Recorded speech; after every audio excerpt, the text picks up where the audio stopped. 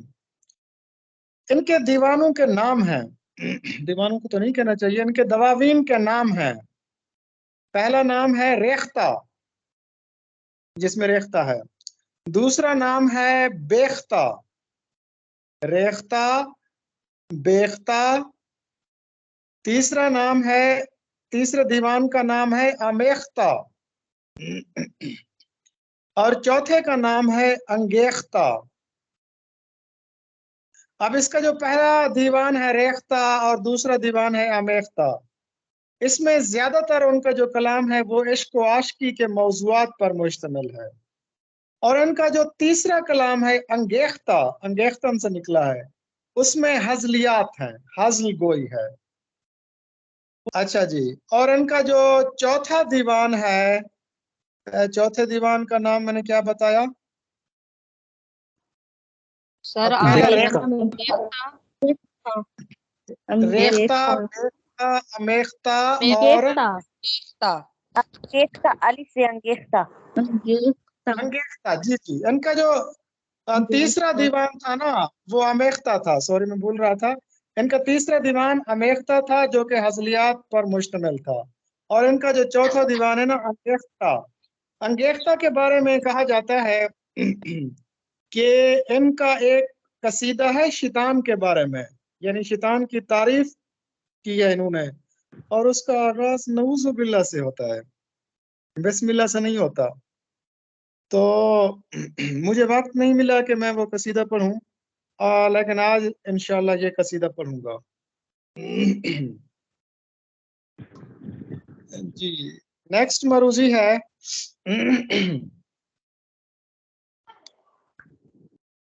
آب حیات.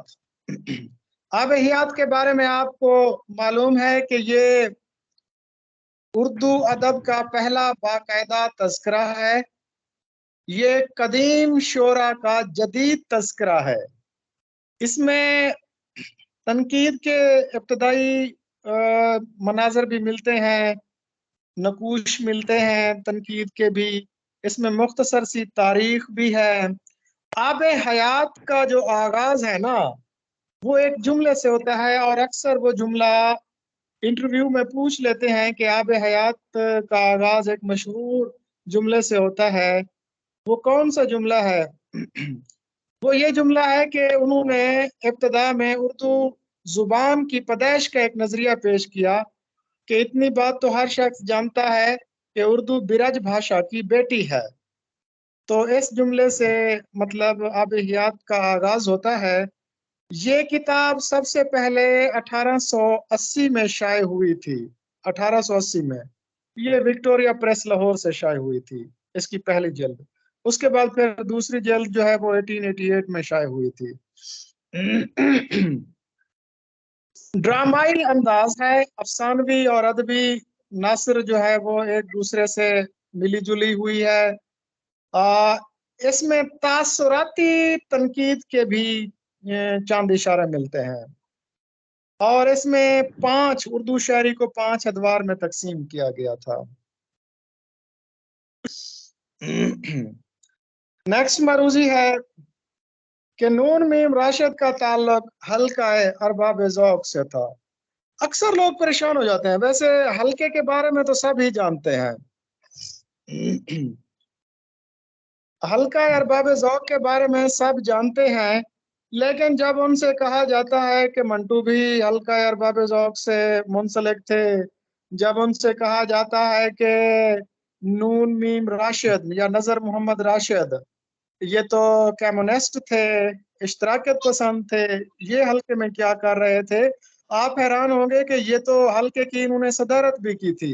اور اسی طرح جب یہ کہا جاتا ہے کہ جی سعادت حسن منٹو وہ بھی تو ترقی پسند تھے، یا پھر کہا جاتا ہے کہ سبت حسن وہ بھی ترقی پسند تھے، تو اس کی وجہ یہ ہے کہ یہ جو حلقہ ارباب ذوق تھا یہ مطلب ایک جمہوری غیر سیاسی ایک ادبی حلقہ تھا، اور خالص ادبی حلقہ تھا.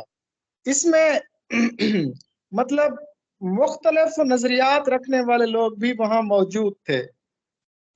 اس کا ہر ویکنڈ پہ اس کا اجلاس ہوتا تھا.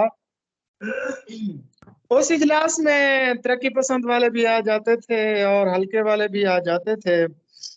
خالد صدف اگر ایک طرف مطلب سبت حسن اپنا ترقی پسندی پر مشتمل کوئی مقالہ پڑھتا تھا تو دوسری طرف عابد علی عابد بیٹھے ہوتے تھے, وہ اس کی جو ہے نا اس کے رد میں خالد صدفی تحریر پڑھ دیتے تھے. اور اسی پھر جلسے کی صدارت جو ہے وہ نون میم راشد کر رہے ہوتے تھے. تو یہ جو حلقہ تھا نا, یہ مجلس داستان گویاں, جس کو بعد میں حلقہ ارباب ذوق کا نام دیا گیا. تو اب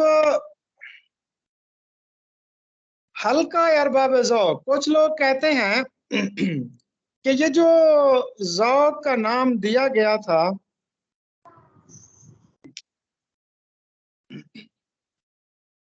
یہ جو حلقہ ارباب ذوق ہے نا, یہ شیخ ابراہیم ذوق کی وجہ سے اس کو نام دیا گیا تھا. اور پھر جب یہ حلقہ 2 حصوں میں تقسیم ہوا تھا تو ایک کو حلقہ ارباب ذوق اور دوسرے کو حلقہ ارباب غالب کا نام دیا گیا تھا. اور پھر اس کے سیکٹری بھی ہر سال اس کا اجلاس ہوتا تھا اور ہر سال جو ہے نا انتخابات کرائے جاتے تھے اور اس کے سیکٹری جو ہے وہ منتخب کیے جاتے تھے. تو اس کا جو پہلا باقاعدہ سیکٹری تھا جو انتخابات کے ذریعے بنے تھے وہ میرے خیال میں انتظار حسین صاحب تھے 1963 میں. اور ان کے جو مد مقابل تھے وہ قیوم نظر تھے. قیوم نظر بھی حلقے کے فعال رکن تھے اور انتظار حسین بھی. اب اسی انتظار حسین کو دیکھ لیں کہ ان کو ترقی پسند والوں نے نکال دیا تھا کہ یہ نانی اماں کی کہانیاں سنانے والا بندہ ہے, تو وہ پھر حلقے میں آ گئے تھے اور حلقے کے وہ سیکٹری بن گئے تھے. تو موجودہ جو لاہور کا حلقہ ہے, مطلب حلقہ ارباب ذوق جو لاہور کا ہے, اس کے پہلے تو غافر شہزاد تھے میرے خیال میں. بعد میں شاید ڈاکٹر خواجہ محمد زکریا وہ بھی حلقے کے ہیں, ڈاکٹر یونس جاوید وہ بھی حلقے کے ہیں. تو یہ جو لاہور میں حلقہ ارباب ذوق کا اجلاس ہوتا ہے یہ عام طور پر الحمرا ہال میں ہوتا ہے یا پھر کبھی کبھی ایوان اقبال میں ہوتا ہے, کیونکہ اس کے بھی 2 دھڑے بنے ہوئے ہیں نا وہاں پہ. تو نون میم راشد کا تعلق جو ہے وہ حلقہ ارباب ذوق سے بھی تھا اور اس حلقے کی انہوں نے صدارت بھی کی تھی. نیکسٹ سر پاک بھی ہوتا ہے, جی میں کہہ رہی ہوں پاک ٹی ہاؤس جی پاک ٹی ہاؤس اور حلقہ ارباب ذوق ایک دوسرے کے لیے لازم و ملزوم تھے, لیکن پاک ٹی ہاؤس جب بند ہوا نا تو پھر جو ہے نا یہ محفلیں بکھر گئی تھیں. یہ وہ میرے خیال میں کون سا وہ مرکزی پارک ہے, اس کے ایک چوپال کے ساتھ جو مرکز ہے وہاں پر اس کا مطلب اجلاس ہوتا رہا ہے. اس کے بعد پھر یہ ٹی ہاؤس میں اب دوبارہ ٹی ہاؤس کو اوپن کر دیا گیا ہے. اب شاید میرے خیال میں ٹی ہاؤس میں ہوتا ہوگا, لیکن اس کے ساتھ ساتھ 3-4 جگہوں پر ہوتا تھا. پاک ٹی ہاؤس میں بھی ہوتا تھا اور چوپال میں بھی ہوتا تھا, مرکز میں بھی ہوتا تھا, الحمرا ہال میں بھی ہوتا تھا, ایوان اقبال میں بھی ہوتا تھا. تو یہ سارے جو ہے نا وہ چونکہ 1-2 دھڑے بھی ہیں نا اس وجہ سے یہ پھر مختلف جگہوں پر موجود ہوتے تھے. تو اب چونکہ اصل میں پاک ٹی ہاؤس کا ایک مسئلہ یہ ہے کہ اب اگر پاک ٹی ہاؤس میں وہ اجلاس کرواتے ہیں تو اس پہ خرچہ بہت زیادہ آتا ہے, خرچ بہت زیادہ آتا ہے. تو اس لیے پھر وہ کیا کرتے ہیں کہ الحمرا میں ادبی بیٹھک جمالی, ایوان اقبال میں جمالی یا پھر کسی اور بورڈ روم میں جمالی. ابھی ہاں جی پاک ٹی ہاؤس میں ابھی بھی صدارت ہو رہی ہے, اس کی حلقہ ارباب ذوق کے حوالے سے کافی اجلاس ہوئے ہیں, ابھی بھی جاری ہیں, اس لیے میں نے کہہ دیا. جی تو آپ کو بتا رہا ہوں نا کہ پاک ٹی ہاؤس کو بند کر دیا گیا, اب دوبارہ اوپن کر دیا گیا ہے.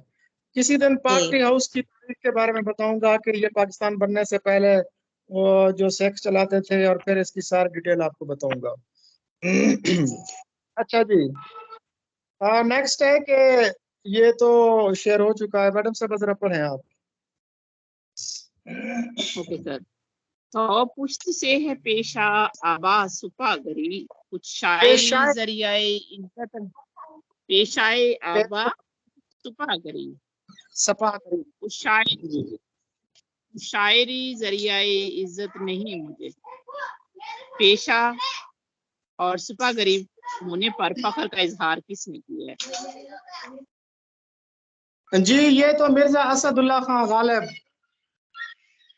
ان کے متعلق میں تفصیل سے بتا چکا ہوں کہ ترک ایبک تھے نا، یہ ترک مغل تھے، ایبک مغل تھے توران سے. یہ گزری ہے اسی دشت کی سیاہی میں، پانچویں پشت ہے شبیر کی مدائی میں. سر یہ ہو گیا ہے نا میرے خیال میں. جی یہ بھی میں آپ کو بتا چکا ہوں کہ اس میں 5 نسلوں کا ذکر کیا گیا ہے، میر انیس کی 5 پشتوں کا ذکر کیا گیا ہے. نیکسٹ شام پڑھیں گے. غم ہے کنارے راوی ہے، میں ہوں اور میرا سینہ کاوی ہے. جی بہت ہی خوبصورت یہ نظم ہے، میں نے پڑھی ہے. یہ تلوک چند محروم،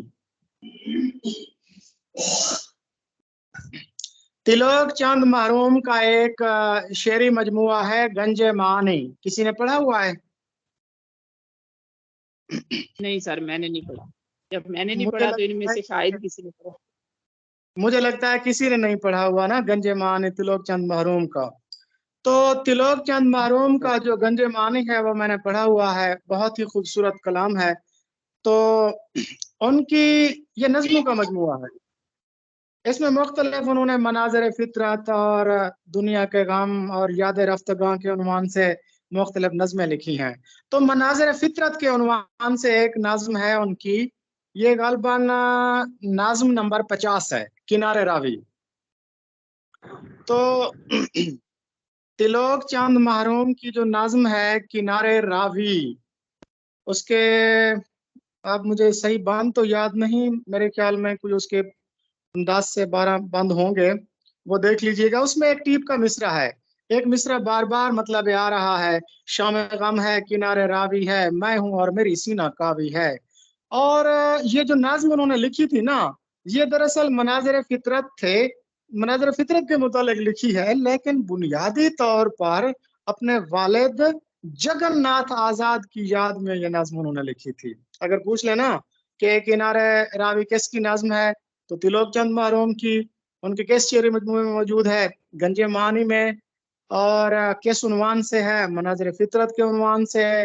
اور کس کی وفات کا تذکرہ ہے؟ والد کی وفات کا تذکرہ ہے. اس کا ایک بند بڑا خوبصورت ہے جو مجھے بہت پسند آیا، کئی بچھڑے ہوئے ملے ہوں گے. واہ بہت خوبصورت.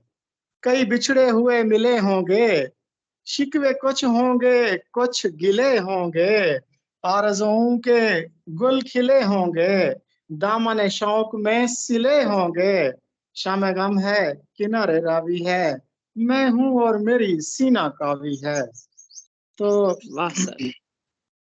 یہ اب کنارے راوی کے متعلق میں نے آپ کو وہ تمام چیزیں بتا دی ہیں جو ٹیسٹ میں بھی پوچھی جا سکتی ہیں اور انٹرویو میں بھی پوچھی جا سکتی ہیں. ہم لوگوں کو تو پہ بھی تلاش کریں تو آپ کو کنارے راوی نہیں ملے گی. اور بچے کہتے ہیں کہ جی کنارے راوی اقبال کی ہے، اور بھائی اس نے ایک مصرع دے دیا ہے کہ شام غم ہے کنارے راوی ہے، یہ کس شاعر کی نظم کا ہے؟ ٹھیک ہے اقبال کی نظم بھی ہے کنارے راوی، لیکن اگر وہ مصرع دے دے کہ یہ مصرع کس شاعر کا ہے تو وہ تلوک چند محروم کا ہے. کئی بچھڑے ہوئے ملے ہوں گے، شکوے کچھ ہوں گے کچھ گلے ہوں گے، آرزوؤں کے گل کھلے ہوں گے، دامن شوق میں سلے ہوں گے، شام غم ہے کنارے راوی ہے، میں ہوں اور میری سینہ کاوی ہے. سر یہ واہ سینہ سر. کیا ہوتا ہے؟ سر جی سر یہ ایک سینہ لفظ کاوی کا کیا ہوتا ہے؟ تلفظ ابھی آپ نے ریپیٹ کیا ہے، ٹیپ. یہ اکثر لوگ ٹیپ پڑھتے ہیں، اس کا بھی تھوڑا سا تلفظ واضح کرتے ہیں. ٹیپ اور یہ نہیں ان ہے، کا یہ سوال بھی سن. وہ جیسے ہم جی گھروں میں ٹیپ کہتے ہیں نا کہ ہم پلستر کرا رہے ہیں تھوڑی سی ٹیپ کرا لیتے ہیں، ٹھیک ہے جی. تو یعنی کہ کیا مطلب، دیواروں کے ساتھ چونا ملا دیتے ہیں یا سیمنٹ ملا دیتے ہیں یا ریت ملا دیتے ہیں تو اس کو ٹیپ کرنا کہتے ہیں.